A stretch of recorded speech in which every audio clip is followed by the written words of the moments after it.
Hey, what up, my beautiful people? It is your girl, Tiffy Sunshine, here from the Sunshine Podcast. We are back, and can you believe we are on episode 5? Like, seriously, it's mind-blowing to me that we are on episode 5. So this week, I'm going to be titling this episode, Side Chicks, and Since When Are We Okay? That is the title. I know you guys are thinking. So it's been crazy drama on the social media IG world between DaniLeigh and DaBaby, or baby, whatever he wants to call his name. Yes, I know it's been a played out topic, but I just gotta have some opinions from all of you guys, okay? As we all know, they had a baby together, and she found out on her, well, not on her, like on social media in general, that he was referring to her as the side chick. I'm doing my air quotes. They got into heated exchange on Instagram Live where DaBaby ended up calling the cops on her. Now, fellas, please tell me, is this okay to be calling the cops on your child's mother? Even if you guys are at like a heated exchange of words, you guys are calling each other out of your names and all that stuff. But why would you pick up the phone and call the cops on your child's mother? Any man would have picked up themselves and just took them out of that situation. But again, the guy's living up to his name, DaBaby.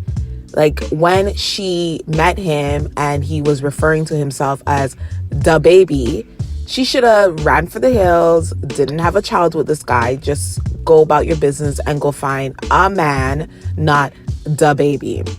But I would love to hear my thoughts with the fellas. Like, would you ever call the cops on your child's mother, your girlfriend, your wife, whatever? Would you ever pick up the phone and call the cops? I hope not. Because it's a waste man thing that.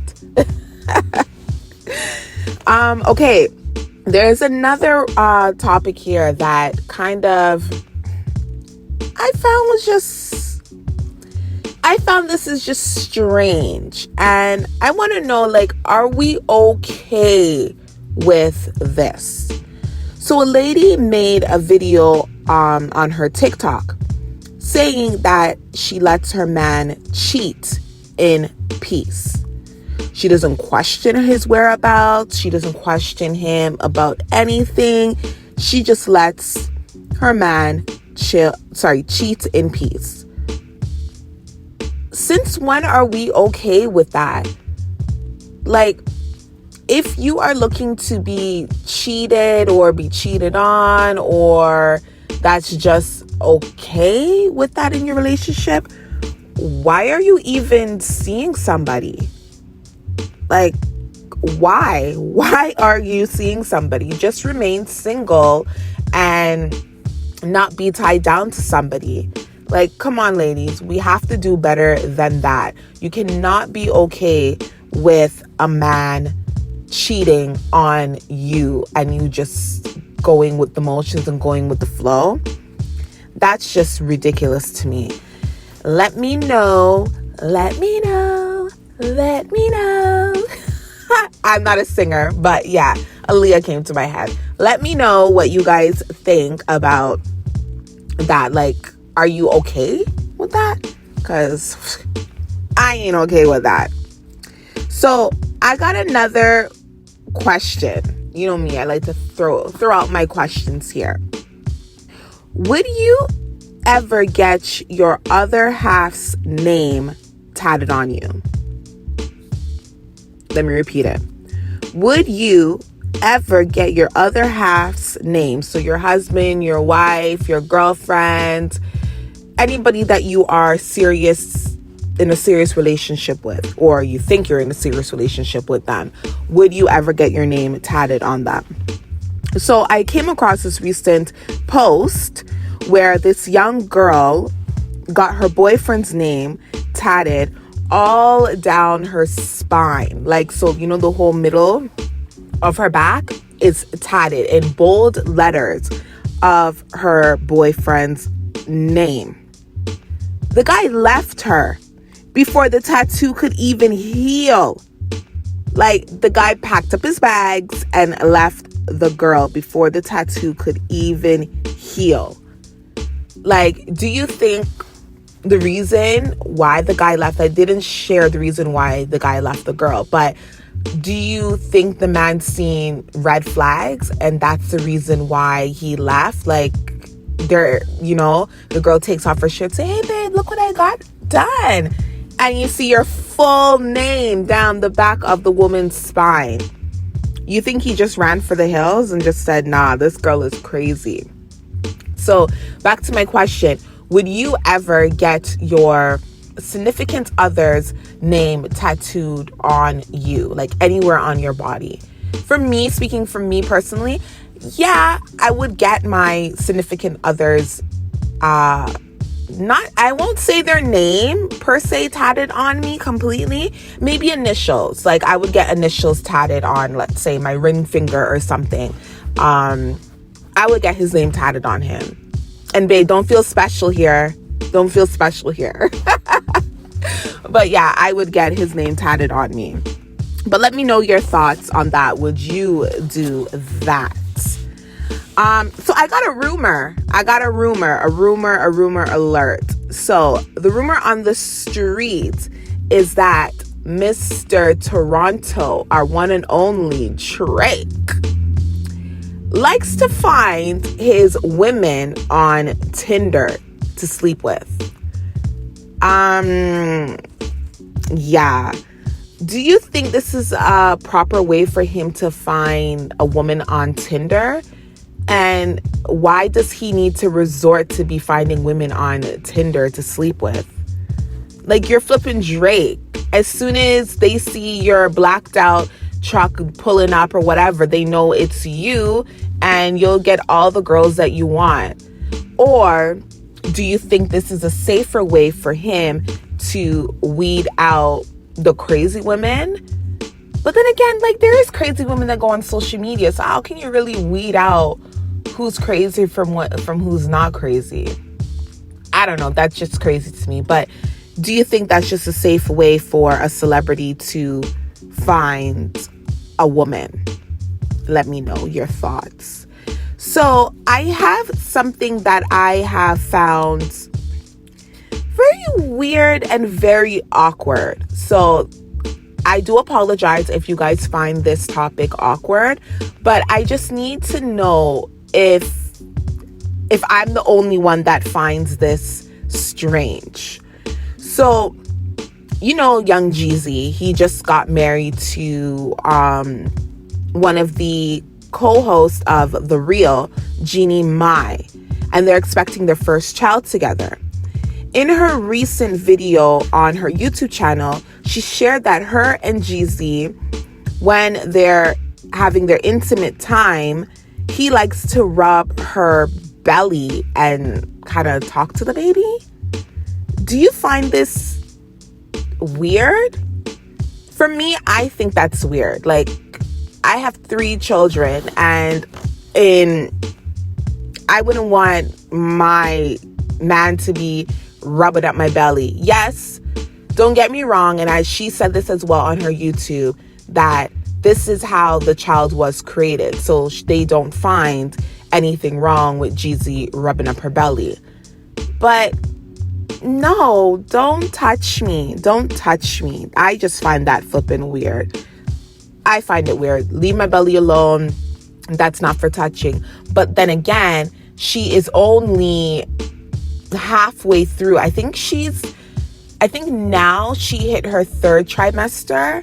So I hope she revisits this topic, because when you're in your 3rd trimester, you don't want anybody even breathing on you, much less rubbing your belly. So I'm hoping she revisits this one, because in the beginning of your pregnancy, yeah, your sex drive, it's like through the roof, like through the flipping roof in the beginning of your pregnancy. But later down the line, you're just tired, you're over it. Like, you're over the doctor's appointments, you're just over not fitting into your clothes. Like, you're just over it. So I hope she revisits this with her, for her last trimester.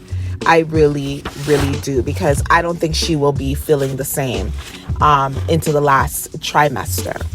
So now we have come to the part where I got a confession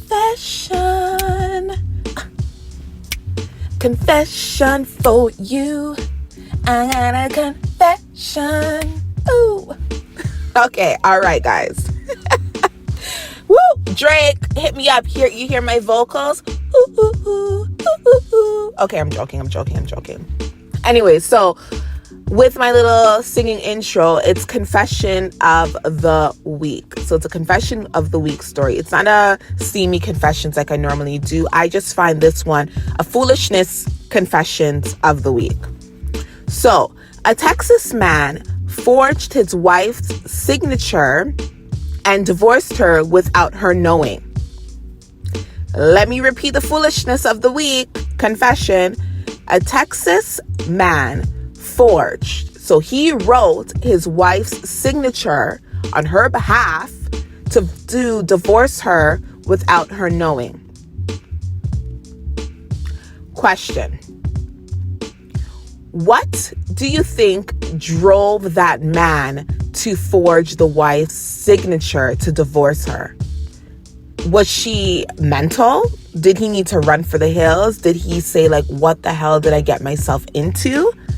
Like, what drove this man to do this without the wife's, knowledge? And I thought when you get divorced, doesn't lawyers need to be involved? Like, isn't signatures verified to make sure that is the right person that is signing the documents? I don't know. Like, something doesn't seem right to me. So I've dubbed this one Foolishness Confession of the Week. So we have come to the end of the podcast. So the ending of this podcast, I'm going to title this one, What's the 411, hon? You got the ways the fellas praise. I praise God, you remain. Okay, so what's the 411 in music? So we all know that Miss Adele has finally came back into the music, okay? And she has dropped her 4th album titled 30. Don't you always notice all of her albums are all titled? I guess it's the ages that she has either written the music or when the album dropped, she was of that age. So this album, as I did state, is titled 30. So I don't know if you guys streamed her album on Spotify. If you go on Spotify right now, only for her album, they have taken off the shuffle feature for her album. The reason for that is that she went to Spotify and she said that she's worked so hard in compiling her music and putting it into a certain playlist on how she wants her music to be listened to, her album to be listened to. And when you hit the shuffle, you're taking it out of that sequence. So she's saying that her album is basically telling a story of her life, her transition from her marriage to the divorce to now being single and finding love again. So only for her album, they have taken off the shuffle button. I kind of agree with what she is saying because artists work hard to put out great music music that they think is great and what they want their listeners to be listening to. But for me, I like the shuffle button because some of the music that they think should be telling their story, I don't think it goes with it at all. So I'm here for the shuffle button. Do you think that every album moving forward should not have the shuffle button, or you haven't even noticed the shuffle button, or you just don't care, you're just here to listen to the album? And a question, Has anybody listened to Adele's new album? Except the one that she has on except the song that she has on the radio. Is it Take It Easy? Easy on Me? It's either Take It Easy or Easy on Me. Sorry, my apologies. I don't have the song in my head. I apologize. But has anybody listened to the album? I've listened to the album. I haven't listened to the full album, like in the storytelling of how she wants it. I just skip. If a song doesn't pop at me and gravitate to me, I'm not going to listen to the full song. I'm going to hit skip. So me personally, I love the shuffle button. I like to shuffle up the albums. There's only certain albums I don't want it to be shuffled. It has to stay in the same sequence. The album that I do not shuffle and I listen to it in the same sequence, it would be Rihanna's last album. I still play it. That album I can't shuffle. It has to be in the same sequence because the album was amazing. I like it. So let me know your thoughts, guys, on this podcast. Please remember, we are on YouTube now. So my questions and everything, you guys can go in, comment on the page. I will be responding back to your comments because we are on YouTube. Thank you guys for hitting that play button. I appreciate you guys. Stay humble. Don't make anybody stop your drive. It's all the way to the top from here, baby. Thank you again, guys. Take care.